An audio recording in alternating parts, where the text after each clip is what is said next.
হাসান মঞ্জিলে উৎসব হচ্ছে, কারণ এই বাড়ির বড় ছেলে এত বছর পর বিলেত থেকে ফিরেছে, তাই পুরো বাড়ি সুন্দর করে গুছগাছ করছে।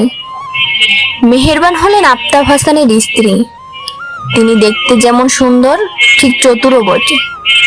পুরো মঞ্জিলটি এক হাতেই আঁকড়ে রেখেছেন, যেন ছেড়ে দিলেই কেউ ছিনিয়ে নেবেন। এই ভয়ে তাকে প্রতিনিয়ত কুরে কুরে খায়। এ বাড়িতে আরো 9 জন সদস্য আছে। মেহেরবানের 3 ভাইও আছে, মালেক, খালেক, রাশেদ এবং তার সহধর্মিণীরাও। পরিবেবী, আঞ্জুমান, রাজিয়া বেগম। আঞ্জুমান হলেন মালেক মিয়ার স্ত্রী। তাদের একটি মেয়েও আছে, নাম আয়না, বয়স 18 বছর। খালেক মিয়ার বউ হলেন পরিবেবী। রাশেদ মিয়ার বউ রাজিয়া বেগম। ওনাদের 2 ছেলেও আছে।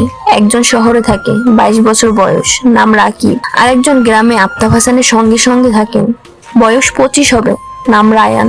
হাসান মান্নাত তার কামরায় প্রবেশ করলো। ঘরটি অন্দরের ঠিক পিছন দিকে। বাকিরা সবাই অন্দরের ভিতরে থাকে। মান্নাত শুধু অন্দরের পিছনে থাকে। ঘরে পা রাখতেই নাকে ভেসে ওঠে গোলাপের ঘ্রাণ।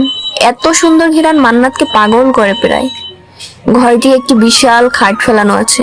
সবার ঘরের খাট হয় 4 কোণা। মান্নাতের ঘরের খাটটি হলো গোলাকৃতির।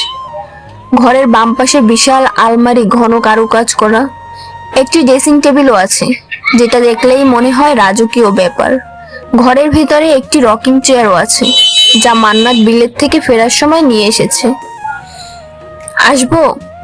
মান্নাত খাটের উপর রাখা গোলাপগুলো দেখছিল। হঠাৎ মেয়েলি কণ্ঠে ঘাড় ঘুরিয়ে তাকায়। কি চাই?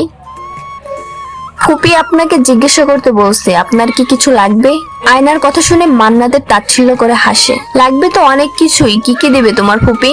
আয়না মাথা নিচু করে বলে,